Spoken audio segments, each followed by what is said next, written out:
Hello my YouTube family, ಹೇಗಿದ್ದೀರಾ ಎಲ್ಲರೂ ಚೆನ್ನಾಗಿದ್ದೀರಾ? ಅದೇ ರೀತಿ ನಿಮ್ಮ ಲೈಫ್ನಲ್ಲಿ ಪಾಸಿಟಿವ್ ಆಗಿ ಥಿಂಕ್ ಮಾಡ್ತಾ ಇದ್ದೀರಾ ಅಂದ್ಕೊಂಡಿದ್ದೀನಿ.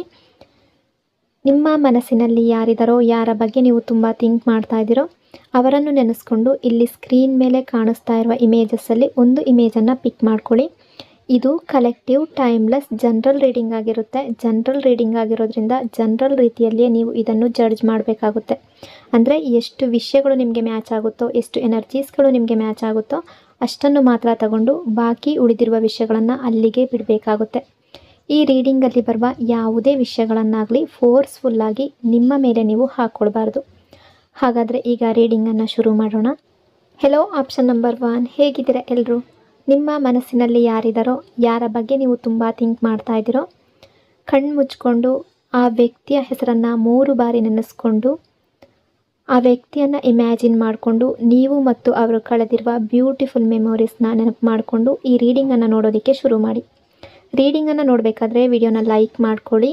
ಆಗ ನಿಮ್ಮ ಎನರ್ಜಿ ಅನ್ನೋದು ಇಲ್ಲಿ ಸರಿಯಾಗಿ ಕನೆಕ್ಟ್ ಆಗುತ್ತೆ. ಅದೇ ರೀತಿ ಈ ರೀಡಿಂಗ್ ಅನ್ನೋದು ನಿಮಗೆ ಸರಿಯಾಗಿ ರೆಸೊನೇಟ್ ಆಗುತ್ತೆ. ಯಾವ ಪರ್ಸನ್ಗೋಸ್ಕರ ಈ ರೀಡಿಂಗನ್ನು ನೋಡ್ತಾ ಇದ್ದೀರೋ ಅವರು ಈಗ ಪ್ರೆಸೆಂಟ್ ಎನರ್ಜಿಯ ಪ್ರಕಾರ ಅವರ ಮನಸ್ಸಿನಲ್ಲಿ ಏನು ನಡೀತಾ ಇದೆ, ಅಕಸ್ಮಾತ್ ನೀವಿಬ್ಬರು ದೂರ ಆಗಿದ್ದರೆ ಯಾಕೆ ದೂರ ಆಗಿದ್ದಾರೆ, ಥರ್ಡ್ ಪಾರ್ಟಿ ಎನರ್ಜಿ ಏನಾದರೂ ಇದೆಯಾ, ಇದೆಲ್ಲವನ್ನು ನೋಡುವ ಪ್ರಯತ್ನ ಪಡೋಣ. ಇಲ್ಲಿ ಎನರ್ಜಿ ಯಾವ ರೀತಿ ಶೋ ಆಗ್ತಾ ಇದೆ ಅಂದರೆ ನಿಮ್ಮಿಬ್ಬರ ನಡುವೆ ಈಗ ಮಾತುಕತೆ ಅನ್ನೋದು ನಡೀತಾ ಇಲ್ಲ, ಅಥವಾ ನಡೀತಾ ಇದ್ರೂ ಕೂಡ ತುಂಬ ಕಡಿಮೆ ಮಾತುಕತೆ ನಡೀತಾ ಇರಬಹುದು. ನೋ ಕಾಂಟ್ಯಾಕ್ಟ್ ಸಿಚುವೇಶನ್ ಅನ್ನೋದು ಕಾಣಿಸ್ತಾ ಇದೆ, ಅಥವಾ ನಿಮ್ಮಿಬ್ಬರ ನಡುವೆ ತುಂಬ ಡ್ರೈ ಆಗಿ ಮಾತುಕತೆ ಅನ್ನೋದು ನಡೀತಾ ಇದೆ. ಎಮೋಷನ್ ಇಲ್ಲದ ರೀತಿಯಲ್ಲಿ ಮಾತಾಡ್ತಾ ಇರಬಹುದು ಇಬ್ಬರು ಕೂಡ. ಸಪ್ರೇಷನ್ ಎನರ್ಜಿ ಅನ್ನೋದು ಕಾಣಿಸ್ತಾ ಇದೆ. ಅಂದರೆ ಹೇಳಬೇಕಾದ ಮಾತುಗಳನ್ನು ಇಬ್ಬರು ಕೂಡ ಮನಸ್ಸಿನ ಒಳಗಡೆ ಹಿಡಿದಿಟ್ಕೊಂಡಿದ್ದೀರ. ಇನ್ನೂ ಕೆಲವರ ಎನರ್ಜಿಯ ಪ್ರಕಾರ ಇಲ್ಲಿ ತುಂಬ ಡಿಫ್ರೆಂಟ್ ಎನರ್ಜಿ ಅನ್ನೋದು ಕಾಣಿಸ್ತಾ ಇದೆ. ಕೆಲವರ ಎನರ್ಜಿಯ ಪ್ರಕಾರ ಮದುವೆ ಮಾತುಕತೆ ನಡೆದಿರಬಹುದು, ಅಥವಾ ಈ ಪರ್ಸನ್ ಆಲ್ರೆಡಿ ಮ್ಯಾರಿಡ್ ಆಗಿರಬಹುದು, ಅಥವಾ ಫ್ಯಾಮಿಲಿಯ ಪ್ರೆಷರ್ ಇದೆ ಅನ್ನೋ ರೀತಿ ಕಾಣಿಸ್ತಾ ಇದೆ.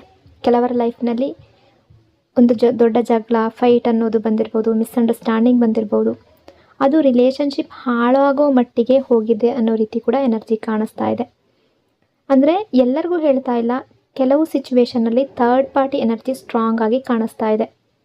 ಅಂದರೆ ಥರ್ಡ್ ಪಾರ್ಟಿ ಅಂದರೆ ನೀವು ಗಮನಿಸಬೇಕು, ಅದು ಒಬ್ಬ ವ್ಯಕ್ತಿ ಅಂತಲೇ ಅಲ್ಲ, ಅದು ಫ್ಯಾಮಿಲಿ ಆಗಿರ್ಬೋದು, ಅಥವಾ ಕೆರಿಯರ್ ಆಗಿರ್ಬೋದು, ಜಾಬ್ ಆಗಿರ್ಬೋದು, ಫೈನಾನ್ಷಿಯಲ್ ಪ್ರಾಬ್ಲಮ್ ಆಗಿರ್ಬೋದು, ಅಥವಾ ಒಬ್ಬ ವ್ಯಕ್ತಿ ಕೂಡ ಆಗಿರ್ಬೋದು. ಈ ಥರ್ಡ್ ಪಾರ್ಟಿ ಕಾರಣದಿಂದ ನಿಮ್ಮಿಬ್ಬರ ನಡುವೆ ಪ್ರಾಬ್ಲಮ್ ಕ್ರಿಯೇಟ್ ಆಗಿರುವ ಸಾಧ್ಯತೆ ಇದೆ.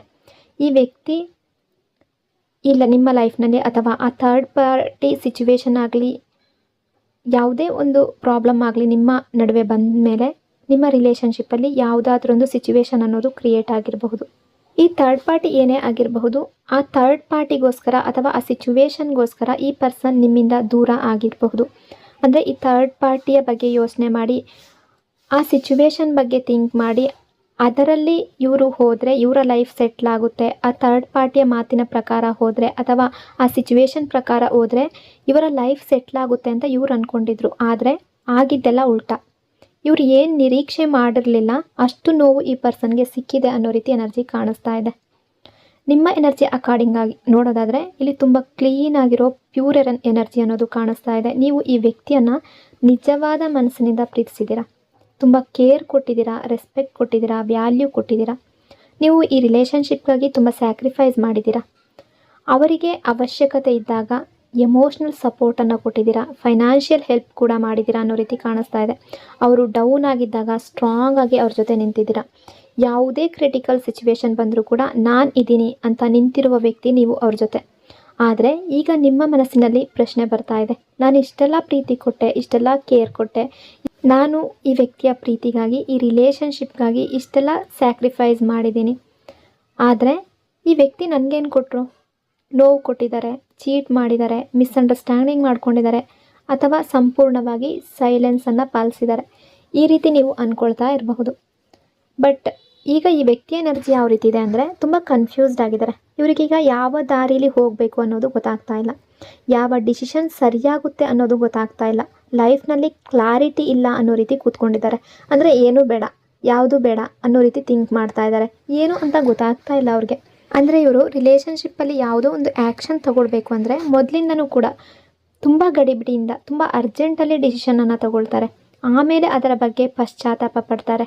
ತಪ್ಪು ಮಾಡಿದ್ಮೇಲೆ ಮಾತ್ರ ಅಯ್ಯೋ ನಾನು ಏನು ಮಾಡಿದೆ ಅಂತ ಅರ್ಥ ಮಾಡ್ಕೊಳ್ತಾರೆ. ಅವರ ಮಿಸ್ಟೇಕ್ನ ಅರಿವು ಅವರಿಗೆ ಆಗುತ್ತೆ. ಬಟ್ ಮೊದಲು ಅವ್ರು ಯಾವ ಡಿಸಿಷನ್ ತಗೊಳ್ತಾರೋ ಆಗ ಅವ್ರಿಗೆ ಅದೆಲ್ಲ ಗೊತ್ತಾಗೋದಿಲ್ಲ. ನಾನು ತಪ್ಪು ಮಾಡ್ತಾ ಇದ್ದೀನಾ, ಸರಿ ಮಾಡ್ತಾ ಇದ್ದೀನಾ, ಅದು ಅವ್ರಿಗೆ ಗೊತ್ತಾಗೋದಿಲ್ಲ. ಅರ್ಜೆಂಟಲ್ಲಿ ಅವರು ಆ ತಪ್ಪನ್ನು ಮಾಡ್ತಾರೆ ಅನ್ನೋ ರೀತಿ ಎನರ್ಜಿ ಕಾಣಿಸ್ತಾ ಇದೆ.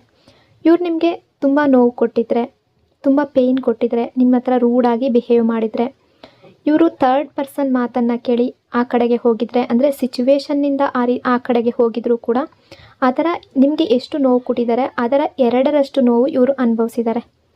ಕರ್ಮ ಅನ್ನೋದು ರಿಟರ್ನ್ ಆಗಿದೆ ಅನ್ನೋ ರೀತಿ ಎನರ್ಜಿ ಕಾಣಿಸ್ತಾ ಇದೆ. ನಿಮ್ಮನ್ನು ಹರ್ಟ್ ಮಾಡಿದರೆ ಅದರ ಪರಿಣಾಮ ಇವರು ಫೇಸ್ ಮಾಡಿದ್ದಾರೆ. ಥರ್ಡ್ ಪಾರ್ಟಿನ ಆಯ್ಕೆ ಮಾಡಿದ್ರೆ, ಅಂದರೆ ಥರ್ಡ್ ಪಾರ್ಟಿ ಅಂದರೆ ವ್ಯಕ್ತಿ ಆಗಿರ್ಬೋದು, ಸಿಚುವೇಶನ್ ಆಗಿರಬಹುದು. ಆ ಸಿಚುವೇಶನ್ ಕಾರಣದಿಂದ ನಿಮ್ಮಿಂದ ದೂರ ಆಗಿದ್ದರೆ ಈ ಪರ್ಸನ್ಗೆ ಅದರ 2ರಷ್ಟು ನೋವು ಅನ್ನೋದು ಸಿಕ್ಕಿದೆ. ಈಗ ಇವ್ರಿಗೆ ನಿಮ್ಮ ನೆನಪು ಅನ್ನೋದು ಕಾಡ್ತಾ ಇದೆ. ನಿಮ್ಮ ಜೊತೆ ಕಳೆದ ಮೆಮೊರೀಸ್, ಮಾತುಕತೆ, ನೀವು ಅವರಿಗೆ ಸಪೋರ್ಟ್ ಮಾಡ್ತಾ ಇದ್ದ ರೀತಿ, ನಿಮ್ಮ ಪ್ರೀತಿ, ನಿಮ್ಮ ಕೇರ್, ನೀವು ಕೊಡ್ತಾ ಇದ್ದ ವ್ಯಾಲ್ಯೂ ಎಲ್ಲವೂ ನೆನಪಾಗ್ತಾ ಇದೆ. ತುಂಬ ಪಶ್ಚಾತ್ತಾಪ ಪಡ್ತಾ ಇದ್ದಾರೆ ಇವರು. ಬಟ್ ಇಲ್ಲಿ ಒಂದು ಇಂಪಾರ್ಟೆಂಟ್ ಪಾಯಿಂಟ್ ಏನಿದೆ ಅಂದರೆ, ಈಗ ಪ್ರೆಸೆಂಟ್ ಎನರ್ಜಿ ಪ್ರಕಾರ ನಾನು ಹೇಳ್ತಾ ಇರುವಂಥದ್ದು 1 ವೀಕ್ ಒಳಗಡೆ ಯಾವ ರೀತಿ ಆಗಬಹುದು ಅಂದರೆ, ಇವರು ನಿಮ್ಮ ಬಳಿಗೆ ಬರಬೇಕು ಅಂತ ಇವರ ಹೃದಯ ಹೇಳ್ತಾ ಇದೆ. ಆದರೆ ಈಗೋ, ಭಯ, ಅದೇ ರೀತಿ ಇವ್ರಿಗೆ ಶೇಮ್ ಆಗಿದೆ. ಇವ್ರು ಮಾಡಿದ ಕೆಲಸದಿಂದ ಇವ್ರಿಗೆ ನಾಚಿಕೆ ಆಗ್ತಾ ಇದೆ. ಯಾವ ರೀತಿ ಮತ್ತೆ ನಿಮ್ಮನ್ನು ಫೇಸ್ ಮಾಡೋದು ಅಂತ ಗೊತ್ತಾಗ್ತಾ ಇಲ್ಲ. ನಾನು ಮತ್ತೆ ಹೋದರೆ ಏನು ಹೇಳಲಿ, ಅವ್ರು ನನ್ನನ್ನು ಅಕ್ಸೆಪ್ಟ್ ಮಾಡ್ಕೊಳ್ತಾರಾ, ಈ ರೀತಿ ಡೌಟ್ ಇವರ ಮನಸ್ಸಿನಲ್ಲಿದೆ. 1 ವೀಕ್ ಒಳಗಡೆ, ಇನ್ನು ಮುಂದಿನ 1 ವೀಕ್ ಒಳಗಡೆ ಅಥವಾ 15 ಡೇಸ್ ಒಳಗಡೆ ಇಲ್ಲಿ ಯಾವ ರೀತಿ ಎನರ್ಜಿ ಕಾಣಿಸ್ತಾ ಇದೆ ಅಂದರೆ, ಪೂರ್ಣವಾಗಿ ರಿಯೂನಿಯನ್ ಎನರ್ಜಿ ಸ್ಟ್ರಾಂಗ್ ಆಗಿ ಕಾಣಿಸ್ತಾ ಇಲ್ಲ. ಆದರೆ ಈ ಪರ್ಸನ್ ಈಗ ಈ ಒಂದು 15 ಡೇಸ್ ಒಳಗಡೆ ನಿಮ್ಮ ರಿಲೇಷನ್ಶಿಪ್ಪಲ್ಲಿ ಎಲ್ಲವೂ ಸರಿಯಾಗುತ್ತೆ, ಪೂರ್ತಿಯಾಗಿ ಸರಿಯಾಗುತ್ತೆ ಅನ್ನೋ ರೀತಿ ಎನರ್ಜಿ ಕಾಣಿಸ್ತಾ ಇಲ್ಲ.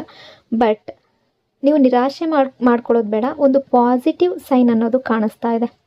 ಅದು ಈ ವ್ಯಕ್ತಿಯ ಕಡೆಯಿಂದ ಒಂದು ಕಾಲ್ ಆಗಿರಬಹುದು, ಒಂದು ಮೆಸೇಜ್ ಆಗಿರಬಹುದು, ಸೋಷಿಯಲ್ ಮೀಡಿಯಾದಲ್ಲಿ ಒಂದು ರಿಯಾಕ್ಷನ್ ಆಗಿರಬಹುದು, ಅಥವಾ ಕಾಮನ್ ಫ್ರೆಂಡ್ ಮೂಲಕ ನಿಮ್ಮ ಮಾಹಿತಿಯನ್ನು ಪಡ್ಕೋಬಹುದು. ಒಂದು ಸ್ಮಾಲ್ ಸ್ಟೆಪ್ಪನ್ನು, ಆದರೆ ಪಾಸಿಟಿವ್ ಸ್ಟೆಪ್ಪನ್ನು ಈ ವ್ಯಕ್ತಿಯ ಕಡೆಯಿಂದ ಇವರು ಇಡ್ತಾ ಇದ್ದಾರೆ ಅನ್ನೋ ರೀತಿ ಎನರ್ಜಿ ಕಾಣಿಸ್ತಾ ಇದೆ. ನಿಮ್ಮ ರಿಲೇಷನ್ಶಿಪ್ಪಲ್ಲಿ ಒಂದು ಪಾಸಿಟಿವ್ ಸೈನ್ ಅನ್ನೋದು ಕಾಣಿಸ್ತಾ ಇದೆ. 1 ವಾರ ಅಥವಾ 15 ಡೇಸ್ ಒಳಗಡೆ ಯಾವುದೋ ಒಂದು ಕನೆಕ್ಷನ್ ಮತ್ತೆ ಆ್ಯಕ್ಟಿವೇಟ್ ಆಗುವ ಸಾಧ್ಯತೆ ತುಂಬ ಜಾಸ್ತಿ ಕಾಣಿಸ್ತಾ ಇದೆ. ಇಲ್ಲಿ ಸ್ಟ್ರಾಂಗ್ ಆಗಿರೋ ಎನರ್ಜಿ ಯಾವ ರೀತಿ ಇದೆ ಅಂದರೆ, ನಿಮ್ಮಿಬ್ಬರ ನಡುವೆ ಮಿಸ್ಅಂಡರ್ಸ್ಟ್ಯಾಂಡಿಂಗ್ ಅನ್ನೋದು, ಪ್ರಾಬ್ಲಮ್ ಅನ್ನೋದು ಜಾಸ್ತಿ ಇದ್ದರೆ ಇವ್ರಿಗೆ ನಿಮ್ಮ ಮೇಲೆ ಫೀಲಿಂಗ್ಸ್ ಅನ್ನೋದು ಇದೆ. ಆದರೆ ಸ್ಟ್ರಾಂಗ್ ಆಗಿ ಹೇಳ್ಕೊಳ್ಳುವಂಥ, ಫೇಸ್ ಮಾಡುವಂತಹ ಧೈರ್ಯ ಇವರು ತೋರಿಸ್ತಾ ಇಲ್ಲ. ಬಟ್ ನಿಮ್ಮ ಹೃದಯ ಹೇಳ್ತಾ ಇದೆ, ನಾನು ಇನ್ನೂ ಇವರನ್ನು ಪ್ರೀತಿಸ್ತೀನಿ. ಅಂದರೆ ಇವರು ನಿಮ್ಮ ಹತ್ರ ಯಾವುದೇ ರೀತಿ ಬಿಹೇವ್ ಮಾಡಿರ್ಬೋದು, ನಿಮ್ಮನ್ನು ಎಷ್ಟೇ ಹರ್ಟ್ ಮಾಡಿರ್ಬೋದು, ನಿಮ್ಮನ್ನು ಎಷ್ಟೇ ದೂರ ತಳ್ಳಿರಬಹುದು, ನಿಮ್ಮನ್ನು ಇಗ್ನೋರ್ ಮಾಡಿರಬಹುದು. ಬಟ್ ನಿಮ್ಮ ಮನಸ್ಸು ಅನ್ನೋದು, ನಿಮ್ಮ ಹೃದಯ ಅನ್ನೋದು ಹೇಳ್ತಾ ಇದೆ, ನಾನು ಇನ್ನೂ ಇವರನ್ನು ಪ್ರೀತಿಸ್ತಾನೆ ಇದ್ದೀನಿ ಅನ್ನೋ ರೀತಿ ನಿಮ್ಮ ಮನಸ್ಸು ಹೇಳ್ತಾ ಇದೆ.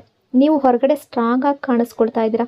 ಒಳಗಡೆ ಇನ್ನೂ, ಅಂದರೆ ನಿಮ್ಮ ಮನಸ್ಸಿನ ಒಳಗಡೆ ಇವ್ರಿಗೆ ಇನ್ನೂ ಜಾಗ ಇದೆ, ಪ್ಲೇಸ್ ಅನ್ನೋದು ಇದೆ ಅನ್ನೋ ರೀತಿ ಎನರ್ಜಿ ಶೋ ಆಗ್ತಾ ಇದೆ.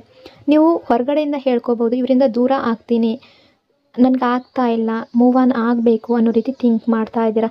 ಬಟ್ ನಿಮ್ಮ ಮನಸ್ಸಿನ ಒಳಗಡೆ ಒಂದು ಕಡೆ ದುಃಖ ಅನ್ನೋದು ಇದೆ.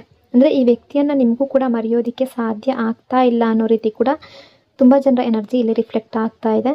ಬಟ್ ಯಾವುದೇ ಪ್ರೀತಿ ಆಗಲಿ, ನಾವು ಪ್ರೀತಿಸ್ತಾ ಇದ್ದೀವಿ ಅಂದರೆ ಸಾಕಾಗೋದಿಲ್ಲ. ಪ್ರೀತಿ ಇದೆ ಅಂತ ಹೇಳಿದ್ರೆ ಸಾಲದು. ಅಲ್ಲಿ ರೆಸ್ಪೆಕ್ಟ್ ಇರಬೇಕು, ಕಮಿಟ್ಮೆಂಟ್ ಅನ್ನೋದಿರಬೇಕು, ಇಬ್ಬರ ನಡುವೆ ಕ್ಲಾರಿಟಿ ಅನ್ನೋದು ಇರಬೇಕು. ಈ ವ್ಯಕ್ತಿ ನಿಮ್ಮ ಲೈಫ್ನಲ್ಲಿ ಬಂದರೆ ಅವರಲ್ಲಿ ಚೇಂಜಸ್ ಆಗಿದೆಯಾ ಅಂತ ನೋಡಿ. ಕೇವಲ ಪಶ್ಚಾತ್ತಾಪ ಪಡೋದ್ರಿಂದ ಸಾಕಾಗೋದಿಲ್ಲ, ಇಬ್ಬರು ಕೂಡ ರಿಲೇಷನ್ಶಿಪ್ಪಲ್ಲಿ ಆ್ಯಕ್ಷನ್ ಅನ್ನೋದನ್ನು ತಗೋಬೇಕು. ಇಲ್ಲಿ ನಿಮ್ಮಿಬ್ಬರ ರಿಲೇಷನ್ಶಿಪ್ಪಲ್ಲಿ ಪಾಸಿಟಿವ್ ಮೂವ್ ಅನ್ನೋದು ಕಾಣಿಸ್ತಾ ಇದೆ. ಸೊ ಇಷ್ಟೆಲ್ಲ ವಿಷಯಗಳು ಈ ಪರ್ಸನ್ನ ಎನರ್ಜಿಯ ಅಕಾರ್ಡಿಂಗ್ ರಿಫ್ಲೆಕ್ಟ್ ಆಗ್ತಾ ಇದೆ. ಐ ಹೋಪ್ ಈ ರೀಡಿಂಗ್ ನಿಮಗೆ ಇಷ್ಟ ಆಗಿದೆ ಅಂದ್ಕೊಂಡಿದ್ದೀನಿ. ಇಷ್ಟ ಆಗಿದರೆ ಕಮೆಂಟ್ನಲ್ಲಿ ಕ್ಲೈಮ್ ಮಾಡ್ಕೊಳ್ಳಿ. ಅದೇ ರೀತಿ ವಿಡಿಯೋನ ಲೈಕ್ ಮತ್ತು ಶೇರ್ ಮಾಡೋದ್ರ ಜೊತೆಗೆ ವಿಡಿಯೋನ ಹೈಪ್ ಕೂಡ ಮಾಡಿ. ಈ ಚಾನಲ್ನ ಫಸ್ಟ್ ಟೈಮ್ ವಿಸಿಟ್ ಮಾಡಿದರೆ ಸಬ್ಸ್ಕ್ರೈಬ್ ಮಾಡ್ಕೊಳ್ಳಿ. Thank you so much. Hello option number 2, ಹೇಗಿದ್ದೀರಾ ಎಲ್ಲರೂ? ನಿಮ್ಮ ಮನಸ್ಸಿನಲ್ಲಿ ಯಾರಿದ್ದಾರೋ, ಯಾರ ಬಗ್ಗೆ ನೀವು ತುಂಬ ಥಿಂಕ್ ಮಾಡ್ತಾ ಇದ್ದೀರೋ, ಕಣ್ಣು ಮುಚ್ಕೊಂಡು ಆ ವ್ಯಕ್ತಿಯ ಹೆಸರನ್ನು 3 ಬಾರಿ ನಿಮ್ಮ ಮನಸಾರೆ ನೆನೆಸ್ಕೊಂಡು ಆ ವ್ಯಕ್ತಿಯನ್ನು ಇಮ್ಯಾಜಿನ್ ಮಾಡಿಕೊಂಡು ನೀವು ಮತ್ತು ಅವರು ಒಟ್ಟಿಗೆ ಕಳೆದಿರುವಂತಹ ಬ್ಯೂಟಿಫುಲ್ ಮೆಮೊರೀಸ್ನ ನೆನಪು ಮಾಡಿಕೊಂಡು ಈ ರೀಡಿಂಗನ್ನು ನೋಡೋದಕ್ಕೆ ಶುರು ಮಾಡಿ. ರೀಡಿಂಗನ್ನು ನೋಡಬೇಕಾದ್ರೆ ವಿಡಿಯೋನ ಲೈಕ್ ಮಾಡ್ಕೊಳ್ಳಿ. ಆಗ ನಿಮ್ಮ ಎನರ್ಜಿ ಅನ್ನೋದು ಇಲ್ಲಿ ಸರಿಯಾಗಿ ಕನೆಕ್ಟ್ ಆಗುತ್ತೆ. ಅದೇ ರೀತಿ ಈ ರೀಡಿಂಗ್ ಅನ್ನೋದು ನಿಮಗೆ ಸರಿಯಾಗಿ ರೆಸನೇಟ್ ಆಗುತ್ತೆ. ಯಾವ ಪರ್ಸನ್ಗೋಸ್ಕರ ಈ ರೀಡಿಂಗನ್ನು ನೋಡ್ತಾ ಇದ್ದೀರೋ, ನಿಮ್ಮಿಬ್ಬರ ನಡುವೆ ಈಗ ಏನು ನಡೀತಾ ಇದೆ, ಜಗಳ ಸಿಟ್ಟು ಏನಾದರೂ ಬಂದಿದ್ದರೆ ಯಾಕೆ ಈ ರೀತಿ ಆಗ್ತಾ ಇದೆ, ಈ ವ್ಯಕ್ತಿಗೆ ನಿಜವಾಗಿಯೂ ನಿಮ್ಮ ಮೇಲೆ ಪ್ರೀತಿ ಇದೆಯಾ, ಮುಂದಿನ ದಿನಗಳಲ್ಲಿ ಏನು ಡಿಸಿಷನ್ ತಗೋಬಹುದು, ನಿಮ್ಮ ರಿಲೇಷನ್ಶಿಪ್ಪಲ್ಲಿ ಮುಂದೆ ಏನಾಗಬಹುದು ಅನ್ನೋದನ್ನು ಎನರ್ಜಿಯ ಮೂಲಕ ನೋಡುವ ಪ್ರಯತ್ನ ಪಡೋಣ. ಯಾವ ಪರ್ಸನ್ಗೋಸ್ಕರ ಈ ರೀಡಿಂಗನ್ನು ನೋಡ್ತಾ ಇದ್ದೀರೋ, ನಿಮ್ಮಿಬ್ಬರ ರಿಲೇಷನ್ಶಿಪ್ ಈಗ ಪ್ರೆಸೆಂಟ್ ಎನರ್ಜಿ ಪ್ರಕಾರ ಡೌನ್ ಫೇಸ್ನಲ್ಲಿದೆ ಅನ್ನೋ ರೀತಿ ಕಾಣಿಸ್ತಾ ಇದೆ. ಇತ್ತೀಚೆಗೆ ಜಗಳ ಅನ್ನೋದು, ಫೈಟ್ ಅನ್ನೋದು ಜಾಸ್ತಿ ಆಗಿರ್ಬೋದು, ಮಿಸ್ಅಂಡರ್ಸ್ಟ್ಯಾಂಡಿಂಗ್ ಆಗಿರ್ಬೋದು, ಮಾತುಕತೆ ಕಡಿಮೆ ಆಗಿರಬಹುದು, ಕೆಲವರು ನೀವು ದೂರ ಆಗಿರ್ಬೋದು, ಒಂದು ಕ್ರಿಟಿಕಲ್ ಸಿಚುವೇಶನ್ ಕ್ರಿಯೇಟ್ ಆಗಿರೋ ಸಾಧ್ಯತೆ ಇದೆ. ಇದು ಸಡನ್ನಾಗಿ ಆಗಿರ್ಬೋದು ಅಥವಾ ನಿಧಾನವಾಗಿ ಈ ರೀತಿ ಆಗ್ತಾ ಬಂದಿರಬಹುದು ನಿಮ್ಮ ರಿಲೇಷನ್ಶಿಪ್ಪಲ್ಲಿ. ಈಗ ಈ ರಿಲೇಷನ್ಶಿಪ್ಪಲ್ಲಿ ಪ್ರೆಸೆಂಟ್ ಎನರ್ಜಿ ಪ್ರಕಾರ ಇಲ್ಲಿ ಕ್ಲಿಯರಾಗಿ ಏನು ಕಾಣಿಸ್ತಾ ಇದೆ ಅಂದರೆ, ನಿಮ್ಮಿಬ್ಬರಲ್ಲಿ ಯಾರೋ ಒಬ್ಬರಿಗೆ ತುಂಬ ಈಗೋ ಅನ್ನೋದಿದೆ. ನಾನು ಯಾಕೆ ಮೊದಲು ಸ್ಟೆಪ್ ತಗೊಳ್ಬೇಕು ಅನ್ನೋ ಆ್ಯಟಿಟ್ಯೂಡ್ ಇದೆ. ಅದು ನೀವಾಗಿರ್ಬೋದು ಅಥವಾ ಅವರಾಗಿರ್ಬೋದು. ಕೆಲವರ ಎನರ್ಜಿ ಪ್ರಕಾರ ನಿಮ್ಮ ಪರ್ಸನ್ ತುಂಬ ಸಿಟ್ಟಿನ ಸ್ವಭಾವದ ವ್ಯಕ್ತಿ ಅಂತ ಅನ್ನಿಸ್ತಾ ಇದೆ. ಅವ್ರಿಗೆ ಸಿಟ್ಟು ಬೇಗ ಬರ್ತಾ ಇದೆ, ಬೇಗ ಮಾತಿನಲ್ಲಿ ರೂಡಾಗಿ ಬಿಹೇವ್ ಮಾಡ್ತಾ ಇದ್ದಾರೆ, ಆಮೇಲೆ ಸೈಲೆಂಟ್ ಆಗಿಬಿಡ್ತಾರೆ ಅನ್ನೋ ರೀತಿ ಎನರ್ಜಿ ಕೂಡ ಕಾಣಿಸ್ತಾ ಇದೆ. ಅಂದರೆ ಆ್ಯಟಿಟ್ಯೂಡ್ ಅಂದರೆ ನೀವು ತುಂಬ ಸಹಿಸ್ಕೊಂಡಿದ್ದೀರಾ. ನೀವೇನಾದರೂ ಆ ರೀತಿ ಯೋಚನೆ ಮಾಡ್ತಾ ಇದ್ದರೆ ಈ ರಿಲೇಷನ್ಶಿಪ್ಗಾಗಿ ನೀವು ತುಂಬ ಸ್ಯಾಕ್ರಿಫೈಸ್ ಮಾಡಿದ್ದೀರಾ. ಬಟ್ ಈಗ ನಿಮಗೆ ಸಾಕಾಗಿ ಹೋಗಿದೆ ಅನ್ನೋ ರೀತಿ ನೀವು ಥಿಂಕ್ ಮಾಡ್ತಾ ಇದ್ದೀರಾ. ಬಟ್ ಈ ವ್ಯಕ್ತಿಯ ಎನರ್ಜಿ ಅಕಾರ್ಡಿಂಗ್ ನೋಡೋದಾದರೆ ಈ ವ್ಯಕ್ತಿ ತುಂಬ ಸಿಟ್ಟು ಮಾಡ್ಕೊಳ್ತಾ ಇದ್ದಾರೆ, ಸಣ್ಣ ಪುಟ್ಟ ವಿಷಯಕ್ಕೆ ಬೇಗ ಸಿಟ್ಟಾಗ್ತಾ ಇದ್ದಾರೆ, ಬೇಸರ ಪಟ್ಕೊಳ್ತಿದ್ದಾರೆ, ರೂಡಾಗಿ ಬಿಹೇವ್ ಮಾಡ್ತಾ ಇದ್ದಾರೆ, ಆ ರೀತಿ ಕೂಡ ಕಾಣಿಸ್ತಾ ಇದೆ. ನೀವು ಇವರನ್ನು ತುಂಬ ಅರ್ಥ ಮಾಡಿಸೋದಕ್ಕೆ ಟ್ರೈ ಮಾಡ್ತೀರಾ. ಅದು ಯಾವುದೇ ವಿಷಯ ಆಗಿರಬಹುದು, ಪಾಸಿಟಿವ್ ಆಗಿ ವಿಷಯವನ್ನು ಹೇಳ್ತೀರಾ, ಸಮಾಧಾನದಿಂದ ಮಾತಾಡೋದಕ್ಕೆ ಟ್ರೈ ಮಾಡ್ತೀರಾ. ಆದರೆ ಈ ವ್ಯಕ್ತಿ ಅದನ್ನು ಬೇರೆ ರೀತಿಯಲ್ಲಿ ಅರ್ಥ ಮಾಡ್ಕೊಳ್ತಾರೆ. ನೀವು ಅವರ ಫೇವರ್ನಲ್ಲಿ ಹೇಳ್ತಾ ಇದ್ರೂ ಕೂಡ ಅವರಿಗೆ ಅನಿಸುತ್ತೆ ನೀವು ಅವರ ವಿರುದ್ಧವಾಗಿ ಮಾತಾಡ್ತಾ ಇದ್ದೀರಾ ಅಂತ. ಅವರ ಮನಸ್ಸಿನಲ್ಲಿ ಡೌಟ್ ಬರುತ್ತೆ. ಅಂದರೆ ನೀವು ಇವರಿಗೆ ಸಪೋರ್ಟ್ ಮಾಡ್ತಾ ಇಲ್ಲ, ಇದು ರಿಯಾಲಿಟಿ ಅಲ್ಲ, ಆ ರೀತಿ ಥಿಂಕ್ ಮಾಡ್ತಾರೆ, ಇನ್ಸೆಕ್ಯೂರ್ ಆಗಿ ಫೀಲ್ ಮಾಡ್ತಾರೆ. ಆ ರೀತಿ ಎನರ್ಜಿ ಕಾಣಿಸ್ತಾ ಇದೆ. ಇಲ್ಲಿ ಒಂದು ಮುಖ್ಯ ವಿಷಯ ಏನು ಅಂದರೆ, ಇವರು ಮನಸ್ಸಿನಿಂದ ಕೆಟ್ಟವರಲ್ಲ. ಯಾರೂ ಕೂಡ ಮನಸ್ಸಿನಿಂದ ಕೆಟ್ಟವರಾಗೋದಕ್ಕೆ ಸಾಧ್ಯ ಇಲ್ಲ. ಅವರ ಮನಸ್ಸು ಅನ್ನೋದು ಒಳ್ಳೆಯದನ್ನು ಥಿಂಕ್ ಮಾಡ್ತಾ ಇರುತ್ತೆ. ಬಟ್ ಸಿಚುವೇಶನ್ ಆ ರೀತಿ ಆಗುವ ಸಾಧ್ಯತೆ ಇದೆ. ಈ ವ್ಯಕ್ತಿಯ ಎನರ್ಜಿ ಅಕಾರ್ಡಿಂಗ್ ಇವರು ಮೊದಲು ಈ ರೀತಿ ಇರಲಿಲ್ಲ ಅಂತ ಅನ್ನಿಸ್ತಾ ಇದೆ. ಪರಿಸ್ಥಿತಿ, ಸಿಚುವೇಶನ್ ಅನ್ನೋದು ಇವರನ್ನು ಬದಲಾಯಿಸಿದೆ. ಅಂದರೆ ಜಾಬ್ ಪ್ರೆಷರ್ ಇರ್ಬೋದು, ಫ್ಯಾಮಿಲಿ ಒತ್ತಡ ಇರ್ಬೋದು, ಹಣಕಾಸು ಸಮಸ್ಯೆ ಇರ್ಬೋದು, ಲೈಫ್ನಲ್ಲಿ ಏನೋ ಒಂದು ಸಿಚುವೇಶನ್, ಏನೋ ಒಂದು ಪ್ರಾಬ್ಲಮ್ಮಿಂದ ಈ ಪರ್ಸನ್ ಮನಸ್ಸಿನ ಒಳಗಡೆ ಸ್ಟ್ರೆಸ್ಸನ್ನು ತುಂಬ ಇಟ್ಕೊಂಡಿದ್ದಾರೆ, ತುಂಬ ಡಿಸ್ಟರ್ಬ್ ಆಗಿದ್ದಾರೆ. ಆದರೆ ಅದನ್ನು ಸರಿಯಾಗಿ ಎಕ್ಸ್ಪ್ರೆಸ್ ಮಾಡೋದಕ್ಕೆ ಆಗ್ತಾ ಇಲ್ಲ ಅವ್ರಿಗೆ. ಎನರ್ಜಿ ಅಕಾರ್ಡಿಂಗ್ ಇವರಿಗೆ ನಿಮ್ಮ ಮೇಲೆ ಪ್ರೀತಿ ಇದೆಯಾ, ನಿಮ್ಮನ್ನು ಲೈಕ್ ಮಾಡ್ತಾ ಇದ್ದಾರಾ ಅಂತ ನೋಡೋದಾದರೆ ಕ್ಲಿಯರಾಗಿ ಎನರ್ಜಿ ಕಾಣಿಸ್ತಾ ಇದೆ. ಇವರಿಗೆ ನಿಮ್ಮ ಮೇಲೆ ತುಂಬ ಪ್ರೀತಿ ಅನ್ನೋದಿದೆ. ಆದರೆ ಯೋಚನೆ ಮಾಡ್ತಾರೆ, ನನ್ನ ಪಾರ್ಟ್ನರ್ ನನ್ನನ್ನು ಅರ್ಥ ಮಾಡ್ಕೊಳ್ತಿದ್ದಾರಾ. ಇವ್ರು ಅಂದ್ಕೊಳ್ಳೋದೇನು ಅಂದರೆ, ಇವ್ರು ಸಿಟ್ಟಾದರೂ ಕೂಡ ನೀವು ಅರ್ಥ ಮಾಡ್ಕೊಳ್ತೀರಾ ಇವರನ್ನು. ಇವರ ಫೀಲಿಂಗ್ಸನ್ನು ಇವರು ಶೇರ್ ಮಾಡ್ಕೊಳ್ದೇ ಇದ್ದರು, ಇವರು ನಿಮ್ಮ ಹತ್ರ ರೂಡಾಗಿ ಬಿಹೇವ್ ಮಾಡಿದ್ರು, ಆ ಸಮಯ ಸಂದರ್ಭಕ್ಕೆ ಸರಿಯಾಗಿ ನೀವು ಅವರನ್ನು ಅರ್ಥ ಮಾಡ್ಕೊಳ್ತೀರಾ. ಅಂದರೆ ನೀವು ಇವರ ಪಾರ್ಟ್ನರ್ ಅಂದಮೇಲೆ ಇವರನ್ನು ನೀವು ಅರ್ಥ ಮಾಡ್ಕೋಬೇಕು. ಆ ರೀತಿ ಇವರು ಯೋಚನೆ ಮಾಡ್ತಾ ಇದ್ದಾರೆ. ಅಂದರೆ ಇವರು ನಿಮ್ಮನ್ನು ಒಬ್ಬ ಸೆಕ್ಯೂರ್ ವ್ಯಕ್ತಿ ಅಂತ ನೋಡ್ತಾರೆ. ಅಂದರೆ ಆ ಕ್ಷಣದಲ್ಲಿ ಇವರ ಬಿಹೇವಿಯರಿಂದ, ಇವರ ಮಾತಿಂದ ಅಥವಾ ನಿಮ್ಮನ್ನು ಇಗ್ನೋರ್ ಮಾಡ್ತಾ ಇದ್ದರೆ ಅದರಿಂದ ನಿಮಗೆ ಎಷ್ಟು ನೋವಾಗ್ತಾ ಇದೆ, ನಿಮಗೆ ಎಷ್ಟು ಪೇನ್ ಆಗ್ತಾ ಇದೆ ಅಂತ ಅವರು ಆ ಕ್ಷಣದಲ್ಲಿ ಅರ್ಥ ಮಾಡ್ಕೊಳ್ತಾ ಇಲ್ಲ. ಆ ರೀತಿ ಎನರ್ಜಿ ಕೂಡ ಕಾಣಿಸ್ತಾ ಇದೆ. ಈಗ ನಿಮ್ಮಿಬ್ಬರ ಲೈಫ್ನಲ್ಲಿ ಕೆಲವರು ಈಗ ಸ್ವಲ್ಪ ದೂರ ಆಗಿರ್ಬೋದು, ಕೆಲವರು ಮಾತುಕತೆ ಅಂದರೆ ಸ್ವಲ್ಪ ಕಡಿಮೆ ಮಾತುಕತೆ, ಡ್ರೈ ಮಾತುಕತೆ, ಎಮೋಷನ್ಸ್ ಸ್ವಲ್ಪ ಕಡಿಮೆ ಇರಬಹುದು. ಕೆಲವರಿಗೆ ಈ ರಿಲೇಷನ್ಶಿಪ್ಪಲ್ಲಿ ಈ ವ್ಯಕ್ತಿ ನಿಮ್ಮನ್ನು ಬ್ಲಾಕ್ ಕೂಡ ಮಾಡಿದ್ದಾರೆ ಅಂತ ಎನರ್ಜಿ ಶೋ ಆಗ್ತಾ ಇದೆ. ಇಲ್ಲಿ ಬ್ಲಾಕ್ ಅನ್ಬ್ಲಾಕ್ ಎನರ್ಜಿ ಸ್ಟ್ರಾಂಗ್ ಆಗಿ ಕಾಣಿಸ್ತಾ ಇದೆ. ತುಂಬ ಜನರ ಎನರ್ಜಿಯ ಪ್ರಕಾರ ಬ್ಲಾಕ್ ಮಾಡಿದವರು ಇನ್ನೊಂದು ಕೆಲವು ದಿನಗಳಲ್ಲೇ, ಒಂದು 15 ಡೇಸಲ್ಲಿ ಅನ್ಬ್ಲಾಕ್ ಮಾಡುವ ಸಾಧ್ಯತೆ ತುಂಬ ಜಾಸ್ತಿ ಇದೆ. ಮಿಸ್ಅಂಡರ್ಸ್ಟ್ಯಾಂಡಿಂಗ್ ಕ್ಲಿಯರ್ ಆಗುವ ಸಾಧ್ಯತೆ ಇದೆ. ಜಗಳ ಎಂಡ್ ಆಗುವ ಎನರ್ಜಿ ತುಂಬ ಜಾಸ್ತಿ ಇದೆ. ಅಂದರೆ ತುಂಬ ಜನರ ಎನರ್ಜಿಯ ಪ್ರಕಾರ ಇವರು ನಿಮ್ಮನ್ನು ಬ್ಲಾಕ್ ಮಾಡಿದರೆ ಅನ್ಬ್ಲಾಕ್ ಮಾಡ್ತಾರೆ ಅನ್ನೋ ರೀತಿ ಕೂಡ ಎನರ್ಜಿ ಶೋ ಆಗ್ತಾ ಇದೆ. ಈ ವ್ಯಕ್ತಿ ನಿಮ್ಮ ರಿಲೇಷನ್ಶಿಪ್ಪಿಗೆ ಡೀಪ್ ಆಗಿ ಯೋಚನೆ ಮಾಡ್ತಾ ಇದ್ದಾರೆ. ಎಷ್ಟೇ ಇವರು ರೂಡಾಗಿ ಬಿಹೇವ್ ಮಾಡಿರಬಹುದು ನಿಮ್ಮ ಜೊತೆ, ಎಷ್ಟೇ ಸಿಟ್ಟು ಮಾಡ್ಕೊಂಡಿರಬಹುದು, ಬಟ್ ಇವರ ಮನಸ್ಸಿನ ಒಳಗಡೆ ಒಂದು ಬಾಂಡ್ ಅನ್ನೋದು ಇದೆ ನಿಮ್ಮ ಬಗ್ಗೆ, ಈ ರಿಲೇಷನ್ಶಿಪ್ ಬಗ್ಗೆ. ಇವರು ಒಂದು ದೊಡ್ಡ ಆ್ಯಕ್ಷನ್ ತಗೊಳ್ಳುವ ಸಾಧ್ಯತೆ ಇದೆ. ಆ ರೀತಿ ಎನರ್ಜಿ ಕಾಣಿಸ್ತಾ ಇದೆ. ಬಟ್ ಎಲ್ರಿಗೂ ಕೂಡ ರಿಸಲ್ಟ್ ಒಂದೇ ರೀತಿ ಇರೋಲ್ಲ. ಅಂದರೆ ಇವರು ಯಾವುದೇ ಆ್ಯಕ್ಷನ್ ತಗೊಳ್ಳಿ ಅಲ್ಲಿ ಪಾಸಿಟಿವ್ ಆಗಿರ್ಬೋದು ಅಥವಾ ನೆಗೆಟಿವ್ ಆಗಿರಬಹುದು. ಅಂದರೆ ಕೆಲವರಿಗೆ ಕಮಿಟ್ಮೆಂಟ್ ಬರಬಹುದು, ರಿಲೇಷನ್ಶಿಪ್ ಅನ್ನೋದು ಸ್ಟ್ರಾಂಗ್ ಆಗೋ ರೀತಿ ಕಾಣಿಸ್ತಾ ಇದೆ. ಇನ್ನೂ ಕೆಲವರಿಗೆ ಸ್ವಲ್ಪ ಟೈಮ್ ಕೇಳ್ಬೋದು, ಸ್ವಲ್ಪ ಸ್ಪೇಸ್ ಬೇಕು ಅಂತ ಕೇಳ್ಬೋದು, ಅಥವಾ ಈಗ ಸದ್ಯದ ಪರಿಸ್ಥಿತಿಯಲ್ಲಿ ನಿಮಗೆ ಟೈಮ್ ಕೊಡದೇ ಇರಬಹುದು. ಅವರು ಟೈಮ್ ಕೇಳಿದ್ದಾರೆ ಅಂತ ಅಂದ ತಕ್ಷಣ ನೀವು ಅದನ್ನು ನೆಗೆಟಿವ್ ಆಗಿ ತಗೊಳ್ಬೇಡಿ. ಟೈಮ್ ಅಂದರೆ ಯಾವಾಗಲೂ ಬ್ರೇಕಪ್ ಅಂತ ಅರ್ಥ ಅಲ್ಲ. ಕೆಲ ಸಮಯ ಕ್ಲಾರಿಟಿಗಾಗಿ ಟೈಮ್ ಬೇಕು. ನೀವು ಕೂಡ ಪೇಷನ್ಸಿಂದ ಕಾಯಿರಿ. ಅರ್ಜೆಂಟಾಗಿ ಡಿಸಿಷನನ್ನು ತಗೊಳ್ಬೇಡಿ. ಸಿಟ್ಟಿನ ಟೈಮ್ನಲ್ಲಿ ನಿರ್ಧಾರವನ್ನು ತಗೊಳ್ಬೇಡಿ, ಅದು ಇಬ್ಬರಿಗೂ ಕೂಡ ಹರ್ಟ್ ಆಗುತ್ತೆ. ಬಟ್ ಇನ್ನೂ ಕೆಲವು ಜನರ ಎನರ್ಜಿಯ ಪ್ರಕಾರ ಪಾಸಿಟಿವ್ ಶಿಫ್ಟ್ ಅನ್ನೋದು ಕಾಣಿಸ್ತಾ ಇದೆ. ಅಂಡರ್ಸ್ಟ್ಯಾಂಡಿಂಗ್ ಅನ್ನೋದು ಜಾಸ್ತಿ ಆಗ್ತಾ ಇದೆ. ಪ್ರೀತಿ ಅನ್ನೋದು ಡೀಪ್ ಲೆವೆಲ್ಗೆ ಹೋಗ್ತಾ ಇದೆ. ನಿಮ್ಮಿಬ್ಬರ ಬಾಂಡ್ ಅನ್ನೋದು ಸ್ಟ್ರಾಂಗ್ ಆಗಿ ಕಾಣಿಸ್ತಾ ಇದೆ. ಈ ರಿಲೇಷನ್ಶಿಪ್ ಅನ್ನೋದು ಮುಗಿಯೋ ರೀತಿ ಕಾಣಿಸ್ತಾ ಇಲ್ಲ, ಟ್ರಾನ್ಸ್ಫರ್ಮ್ ಆಗುವ ಎನರ್ಜಿ ತುಂಬ ಜಾಸ್ತಿ ಕಾಣಿಸ್ತಾ ಇದೆ. ರಿಲೇಷನ್ಶಿಪ್ ಅಂದಮೇಲೆ ಕಮ್ಯುನಿಕೇಷನ್ ಅನ್ನೋದು ಕ್ಲಿಯರ್ ಆಗಿಡಿ. ಅಲ್ಲಿ ಪ್ರೀತಿ ಇದ್ದರೆ ಅದನ್ನು ಸೈಲೆಂಟಾಗಿ ತೋರಿಸೋದಕ್ಕಿಂತ ಕ್ಲಿಯರಾಗಿ ಇಬ್ಬರು ಹೇಳ್ಕೊಳ್ಬೇಕು. ಪೇಷನ್ಸ್ ಅನ್ನೋದು ಇರಲಿ, ಪಾಸಿಟಿವ್ ಆಗಿ ಥಿಂಕ್ ಇರಲಿ. ಮುಂದಿನ ದಿನಗಳಲ್ಲಿ ಅಂದರೆ ಒನ್ ವೀಕಲ್ಲಿ 15 ಡೇಸಲ್ಲಿ ನೀವಿಬ್ಬರು ಬ್ಲಾಕ್ ಮಾಡಿದರೆ ಅನ್ಬ್ಲಾಕ್ ಮಾಡುವಂತಹ ಚಾನ್ಸಸ್ ತುಂಬ ಜಾಸ್ತಿ ಕಾಣಿಸ್ತಾ ಇದೆ. ಜಗಳ ಇದ್ದರೆ ಕ್ಲಿಯರ್ ಆಗುವಂತಹ ಎನರ್ಜಿ ಕಾಣಿಸ್ತಾ ಇದೆ. ಇಬ್ಬರ ನಡುವೆ ಡಿಸ್ಟೆನ್ಸ್ ಅನ್ನೋದು ಇದ್ದರೆ ಮಾತುಕತೆ ಶುರು ಆಗುವ ರೀತಿ ಕಾಣಿಸ್ತಾ ಇದೆ. ಈಗೋ ಅನ್ನೋದು ಇದ್ದರೆ ಸ್ವಲ್ಪ ಸಾಫ್ಟ್ ಆಗುವ ರೀತಿ ಎನರ್ಜಿ ಶೋ ಆಗ್ತಾ ಇದೆ. ಈ ರೀತಿಯ ಎನರ್ಜಿ ಇಲ್ಲಿ ರಿಫ್ಲೆಕ್ಟ್ ಆಗ್ತಾ ಇದೆ. ಬಟ್ ಸ್ವಲ್ಪ ಟೈಮ್ ಕೊಟ್ಟು ನೋಡಿ. 1 ವಾರದಿಂದ 15 ಡೇಸ್ ಒಳಗಡೆ ಈ ರೀತಿಯ ಚೇಂಜಸ್ಗಳು ನಿಮ್ಮ ಲೈಫ್ನಲ್ಲಿ ಆಗ್ತಾ ಇರೋ ರೀತಿ ಎನರ್ಜಿ ಶೋ ಆಗ್ತಾ ಇದೆ. ಅಂದರೆ ನಿಮ್ಮಿಬ್ಬರ ರಿಲೇಷನ್ಶಿಪ್ ಅನ್ನೋದು ಮುಗ್ದಿಲ್ಲ. ಪೇಷನ್ಸ್ ಇರಬೇಕು, ಅರ್ಥ ಮಾಡ್ಕೊಳ್ಳುವ ಮನಸ್ಸಿರಬೇಕು. ಈಗೋ ಇದ್ದರೆ ಅದನ್ನು ಕಡಿಮೆ ಮಾಡ್ಕೋಬೇಕು. ಸತ್ಯವಾದ ಜೆನ್ಯೂನ್ ಆಗಿರುವಂತಹ ಕಮ್ಯುನಿಕೇಷನ್, ಇದಿಷ್ಟೇ ಸಾಕು ನಿಮ್ಮಿಬ್ಬರ ರಿಲೇಷನ್ಶಿಪ್ಪಲ್ಲಿ ಒಂದು ಸ್ಟ್ರಾಂಗ್ ಆಗಿರುವಂತಹ ಬಾಂಡ್ ಕಂಟಿನ್ಯೂ ಆಗೋದಕ್ಕೆ. ಸೊ ಇಷ್ಟೆಲ್ಲ ವಿಷಯಗಳು ಈ ಪರ್ಸನ್ನ ಎನರ್ಜಿ ಅಕಾರ್ಡಿಂಗ್ ರಿಫ್ಲೆಕ್ಟ್ ಆಗ್ತಾ ಇದೆ. ಐ ಹೋಪ್ ಈ ರೀಡಿಂಗ್ ನಿಮಗೆ ಇಷ್ಟ ಆಗಿದೆ ಅಂದ್ಕೊಂಡಿದ್ದೀನಿ. ಇಷ್ಟ ಆಗಿದ್ರೆ ಕಮೆಂಟ್ನಲ್ಲಿ ಕ್ಲೈಮ್ ಮಾಡ್ಕೊಳ್ಳಿ. ಅದೇ ರೀತಿ ಈ ವಿಡಿಯೋನ ಲೈಕ್ ಮತ್ತು ಶೇರ್ ಮಾಡೋದ್ರ ಜೊತೆಗೆ ವಿಡಿಯೋನ ಹೈಪ್ ಕೂಡ ಮಾಡಿ. ಚಾನಲ್ನ ಸಬ್ಸ್ಕ್ರೈಬ್ ಮಾಡಿಕೊಂಡು ಕನೆಕ್ಟ್ ಆಗಿ. ಈಗ option number 1, option number 2 energy according ಇಲ್ಲಿ ಯಾವ ರೀತಿ ಎನರ್ಜಿ ರಿಫ್ಲೆಕ್ಟ್ ಆಗ್ತಾ ಇದೆ ಅಂದರೆ, ನಿಮ್ಮ ಪ್ರೀತಿಯ ಕತೆ ಇನ್ನೂ ಮುಗ್ದಿಲ್ಲ, ಇದಿನ್ನೂ ಪ್ರಾರಂಭ ಹಂತದಲ್ಲಿದೆ. ಹಾಗಾಗಿ ಯಾವುದೇ ಕಾರಣಕ್ಕೂ ಗಡಿಬಿಡಿ ಅನ್ನೋದನ್ನು ಮಾಡಬೇಡಿ. ನೀವು ನಿಮ್ಮ ಸೆಲ್ಫ್ ಲವನ್ನು ಮಾಡ್ಕೋಬೇಕು. ನಾನು ನಿನ್ನೆ ಕೂಡ ರೀಡಿಂಗಲ್ಲಿ ಎಕ್ಸಾಂಪಲ್ ಸಹಿತ ಹೇಳಿದ್ದೀನಿ. ಆ ರೀಡಿಂಗ್ ನೋಡಿಲ್ಲ ಅಂದರೆ ಒಂದು ಸಲ ನೋಡಿ. ಅಂದರೆ ನಿಮ್ಮ ಬಗ್ಗೆ ನೀವು ಎಷ್ಟು ಲವ್ ಇಟ್ಕೊಳ್ತೀರೋ, ನಿಮ್ಮ ಬಗ್ಗೆ ನೀವು ಎಷ್ಟು ಪಾಸಿಟಿವ್ ಆಗಿ ಥಿಂಕ್ ಮಾಡ್ತೀರೋ, ನಿಮ್ಮ ಲೈಫ್ನಲ್ಲಿ ಅದೇ ರಿಫ್ಲೆಕ್ಟ್ ಆಗ್ತಾ ಹೋಗುತ್ತೆ. ನೆಗೆಟಿವ್ ಆಗಿ ನೀವು ಥಿಂಕ್ ಮಾಡೋದ್ರಿಂದ, ನಿಮ್ಮ ಪಾರ್ಟ್ನರ್ ಬಗ್ಗೆ ನೀವು ನೆಗೆಟಿವ್ ಆಗಿ ಥಿಂಕ್ ಮಾಡೋದ್ರಿಂದ ನೀವು ಮತ್ತು ಅವರು ಸೋಲ್ ಲೆವೆಲ್ನಲ್ಲಿ ಕನೆಕ್ಟ್ ಆಗಿರ್ತೀರ. ಅಂದರೆ ನೀವಿಬ್ಬರು ಪ್ರೀತಿಸ್ತಾ ಇದ್ದೀರಾ ಅಂದರೆ ಒಬ್ಬರ ಮೇಲೆ ಒಬ್ಬರಿಗೆ ಪ್ರೀತಿ ಇದೆ, ಲವ್ ಇದೆ ಅನ್ನೋದು ಆದರೆ ನೀವು ಮತ್ತು ಅವರು ಸೋಲ್ ಲೆವೆಲ್ನಲ್ಲಿ ಕನೆಕ್ಟ್ ಆಗಿರ್ತೀರ. ಆಗ ನಿಮ್ಮ ವೈಬ್ ಏನಿದೆ, ನೀವು ಏನು ಯೋಚನೆ ಮಾಡ್ತೀರಾ, ಅವರಿಗೆ ಕನೆಕ್ಟ್ ಆಗುವ ಸಾಧ್ಯತೆ ತುಂಬ ಜಾಸ್ತಿ ಇರುತ್ತೆ, ಕನೆಕ್ಟ್ ಆಗ್ತಾ ಇರುತ್ತೆ. ಹಾಗಾಗಿ ಆ ವ್ಯಕ್ತಿಯ ಬಗ್ಗೆ ನೆಗೆಟಿವ್ ಆಗಿ ಥಿಂಕ್ ಮಾಡೋದು, ನಿಮ್ಮ ರಿಲೇಷನ್ಶಿಪ್ ಬಗ್ಗೆ ನೀವು ನೆಗೆಟಿವ್ ಆಗಿ ಥಿಂಕ್ ಮಾಡೋದು, ಪ್ಲೀಸ್ ದಯವಿಟ್ಟು ಅದನ್ನು ಮಾಡೋದಕ್ಕೆ ಹೋಗಬೇಡಿ.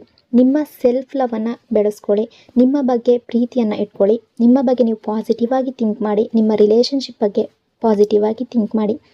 ನಿಮ್ಮ ಲೈಫ್ಗೆ ಏನು ಬೇಕು ಅದನ್ನು ನೀವು ಪಾಸಿಟಿವ್ ಆಗಿ ಥಿಂಕ್ ಮಾಡಿ ತೀರ್ಮಾನವನ್ನು ತಗೊಳ್ಳಿ. ಅಂದರೆ ನಾನು ಏನು ಹೇಳ್ತಾ ಇದ್ದೀನಿ ಅಂದರೆ, ಗಡಿಬಿಡಿಯಲ್ಲಿ ಯಾವುದೇ ಯೋಚನೆ ಮಾಡೋದಕ್ಕೆ ಹೋಗಬೇಡಿ, ಡಿಸಿಷನ್ ತಗೊಳ್ಳೋದಕ್ಕೆ ಹೋಗಬೇಡಿ. ಅಂದರೆ ನಿಮಗೆ ಈ ಪ್ರೀತಿ ನಿಜವಾಗಿದೆ, ಜೆನ್ಯೂನ್ ಆಗಿದೆ ಅಂತ ಅರ್ಥ ಆದರೆ ಮಾತ್ರ ನಾನು ಹೇಳ್ತಾ ಇರುವಂಥದ್ದು. ಅಂದರೆ ಫೇಕ್ ಲವ್ ಬಗ್ಗೆ ಹೇಳ್ತಾ ಇಲ್ಲ, ಫೇಕ್ ಪ್ರೀತಿಯ ಬಗ್ಗೆ ಹೇಳ್ತಾ ಇಲ್ಲ. ನಿಮಗೆ ಈ ಪ್ರೀತಿ ಜೆನ್ಯೂನ್ ಆಗಿದೆ ಅಂತ ನಿಮ್ಮ ಮನಸ್ಸಿಗೆ ತಟ್ತಾ ಇದ್ದರೆ ಯಾವುದೇ ಕಾರಣಕ್ಕೂ ಗಡಿಬಿಡಿ ಮಾಡಬೇಡಿ. ಸಿಟ್ಟು ಬಂದಾಗ ಮೆಸೇಜ್ ಮಾಡೋದು, ಈಗೋದಿಂದ ಬ್ಲಾಕ್ ಮಾಡೋದು, ಡೌಟಿಂದ ಬ್ರೇಕಪ್ ಮಾಡೋದು, ಇದೆಲ್ಲ ಮಾಡ್ಕೋಬೇಡಿ. ಈಗ ತಗೊಂಡಿರುವಂತಹ ಗಡಿಬಿಡಿಯ ಡಿಸಿಷನ್ ಮುಂದೆ ಪಶ್ಚಾತ್ತಾಪ ಮಾಡುವಂತೆ ಆಗಬಹುದು. ಹಾಗಾಗಿ ಥಿಂಕ್ ಮಾಡಿ, ನಿಮ್ಮ ರಿಲೇಷನ್ಶಿಪ್ ಯಾವ ರೀತಿ ಇದೆ ಅನ್ನೋದು ನಿಮಗೆ ಅರ್ಥ ಆಗಿರುತ್ತೆ. ಯಾವುದೋ ಒಂದು ಗಡಿಬಿಡಿಯಿಂದ, ಯಾವುದೋ ಒಂದು ಸಿಚುವೇಶನ್ ಕಾರಣಕ್ಕೆ ರಿಲೇಷನ್ಶಿಪ್ಪನ್ನು ಹಾಳು ಮಾಡ್ಕೋಬೇಡಿ. ಸೆಲ್ಫ್ ಲವ್ ಅನ್ನೋದು ತುಂಬ ಇಂಪಾರ್ಟೆಂಟ್. ನೀವು ನಿಮ್ಮನ್ನು ಎಷ್ಟು ಪ್ರೀತಿಸ್ತೀರೋ ಅದೇ ಪ್ರಮಾಣದಲ್ಲಿ ಪ್ರೀತಿ ನಿಮ್ಮ ಲೈಫ್ಗೆ ಬಂದೇ ಬರುತ್ತೆ.